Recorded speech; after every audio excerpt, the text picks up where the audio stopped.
How will we achieve a change from the current culture where the focus is on living an individualistic lifestyle, where earning more to spend more, and it's harder than ever to break into the property market? Yeah, thank you. That's a very good question. The third is a little bit of an exaggeration. I mean, I'm not suggesting everyone. I've suggested in a book, The Life You Can Save, and in the organisation with that name, that there's a sliding scale depending how much you earn. And I think at the higher levels of income, yes, a third seems reasonable. At the lower levels, it would be too difficult. But your question is how we change this society and this culture. I think that a lot of people are actually looking for change. They're realising that by simply looking for material success, consuming more, spending more, you get on a hedonic treadmill. You have to keep working harder to maintain the same level of enjoyment at getting more consumer goods, bigger cars, houses, whatever it might be. And in fact, there's a lot of psychological research showing that if you are generous in contributing to causes that help others, if you think about others more, you are more satisfied with your life. That people who do that are more fulfilled, rate their lives higher than people who don't. So I'm hoping that this knowledge will spread. I'm trying to spread it in my own work. And you actually call it the Effective Altruism movement. And that's right. Tell us about that. And actually, you might want to do that by telling us about this young British philosopher, Toby Ord. Right. Well, Toby Ord actually is an Australian, since we're here in Australia, though he is now working in Oxford. Toby Ord started an organisation called Giving What We Can in Oxford because he realised that he was just heading for an academic career, but he realised that he could live on less than he was going to earn. He was actually a graduate student at the time and was living on a quite modest amount, but he felt fine with that.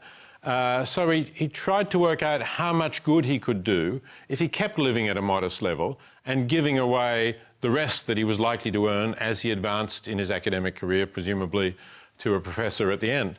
And he worked out that if he took all that money over his lifetime and gave it to an organisation that was preventing people from going blind from a condition called trachoma, which is the most common cause of preventable blindness, he could save the sight of 80,000 people. And he thought that was really amazing, that, you know, a huge football stadium full of people who would be able to see because of what one person, and not Bill Gates, not a particularly wealthy person, had been able to give. So he started this organisation to put that message out there and to get people to think about living more ethically and encourage other people to pledge to do something of that sort. Does he have a family and a mortgage in the way that the questioner was talking about? Absolutely, he does, yes. He's married. Yes, they have a child just recently, I think. They had their first child. So yes, he does have a family. He has a pretty normal life. He thinks his life is quite good. He lives in England. He has enough money to take a holiday on the continent now and again.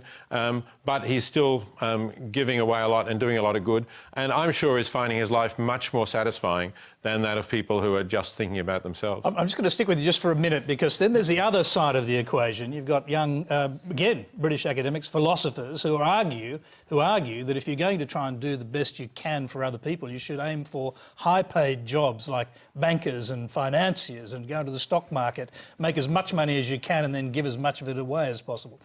Well, that's right, and that surprises people. But I've had a student decide to do that, a Princeton student called Matt Wager, who went into Wall Street, not because he wanted to earn a lot of money for himself, but because he realised that the more money you earn, the more money you have to give away. And he's been giving away half of his income each year. It's a six-figure sum that he's giving to effective charities. And he thinks he's doing more good that way than he would if he were to, say, become an aid worker, because there are plenty of people who want to be aid workers, and he would just be taking a job that somebody else, probably almost as good as him, would have got.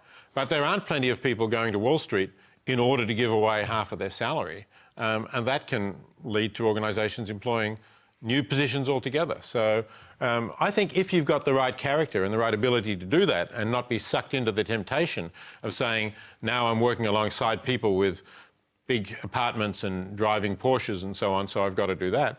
If you can stick with it, I think it's a great thing to do.